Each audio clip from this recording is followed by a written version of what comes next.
नमस्कार मित्रांनो, मी अशोक आठवले. अशोकची विचारधारा या यूट्यूब चॅनलवरती आपले मनपूर्वक सहर्ष हार्दिक असे स्वागत आहे. आजचा जो विषय, मनात जिद्द असेल तर कितीही कठोर नियम, कितीही कडक रूल्स असतील ते सुद्धा झुकल्याशिवाय राहत नाही. हो मित्रांनो, प्रयत्नाची कास, शून्यातून साध्य प्राप्त करण्याची ताकद तुमच्या वैचारिक विचारातून कर्तृत्व साध्य करणारी असेल तर बर्फाला सुद्धा आग लागल्याशिवाय राहत नाही. ही वस्तुस्थिती समजून घेणं गरजेचं आहे. हो मित्रांनो, एक ग्रंथालय असतं. त्या ग्रंथालयात अनेक विद्यार्थी ग्रंथ वाचन करण्यासाठी येतात, परंतु त्या ग्रंथालयाचे ग्रंथपाल अतिशय कडक आणि कठोर असतात. तसेच त्या ग्रंथालयाचे नियमसुद्धा कडक आणि कठोर असतात. आता कदाचित तुम्हाला प्रश्न पडला असेल की त्या ग्रंथालयाचे असे नियम काय कडक होते, काय कठोर होते? तर त्या ग्रंथालयात आलेला विद्यार्थी ग्रंथ वाचनासाठी दुपारच्या सुट्टीत कोणताही विद्यार्थी जेवण करता कामा नये अशी जेवण करण्यासाठी सक्त बंदी होती. परंतु एक विद्यार्थी इतर विद्यार्थ्यापेक्षा वेगळा असतो. तो विद्यार्थी ग्रंथालय सुरू होण्यापूर्वीच तासभर पहिले उपस्थिती देतो. आणि इतकंच काय, ग्रंथालयाचे दरवाजे उघडले एखाद्या गरुडाने आसमानात भरारी घ्यावी तसाच तो विद्यार्थी ग्रंथालयात भरारी घेत असे.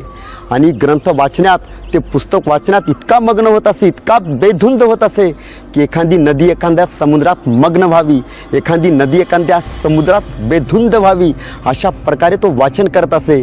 त्या विद्यार्थ्याला ग्रंथपालाला सांगावं लागतं की बाबा, आता संध्याकाळ होत आहे आणि ग्रंथालयाचे दरवाजे, ग्रंथालय बंद आम्ही करत आहोत, त्यामुळे तुम्ही इथून आता घरी जा.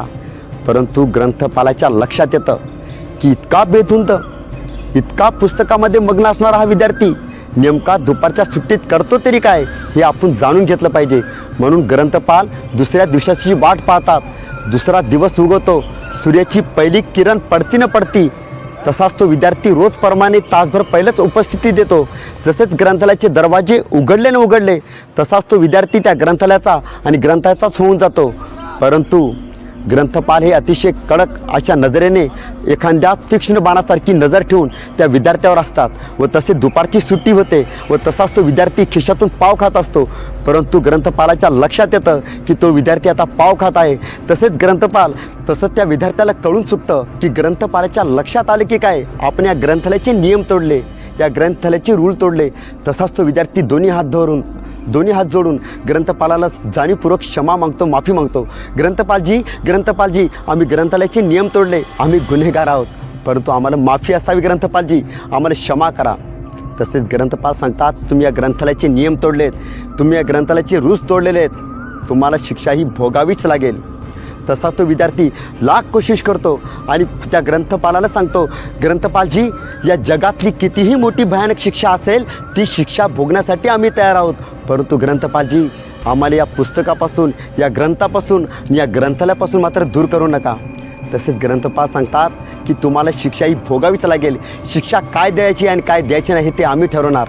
तसेच तो विद्यार्थी नम्रपणे आणि शांतपणे स्वतःची मान झुकून ग्रंथपालाला बोलतो, ग्रंथपालजी, आम्ही या ग्रंथालयाचे नियम तोडलेत, आम्ही या ग्रंथालयाचे रूल तोडलेत, आपण जीही शिक्षा द्याल ती आम्ही भोगण्यासाठी तयार आहोत.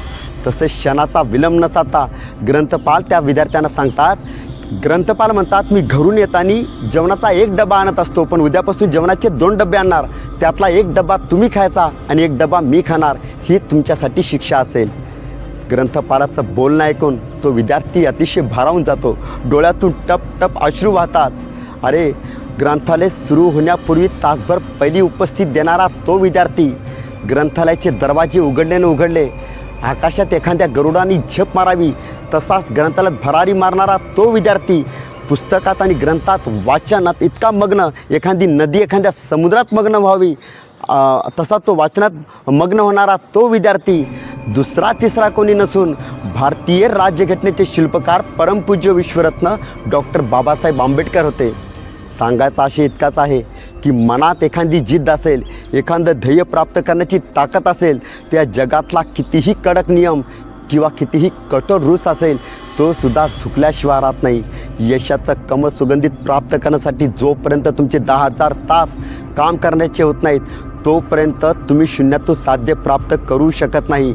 व तसेच सांगायचं इतकंच आहे, जर प्रयत्नाची कास बळकट असेल आणि प्रयत्न करण्याची इच्छा तीव्र असेल तर बर्फाला सुद्धा आग लागल्याशिवाय राहत नाही.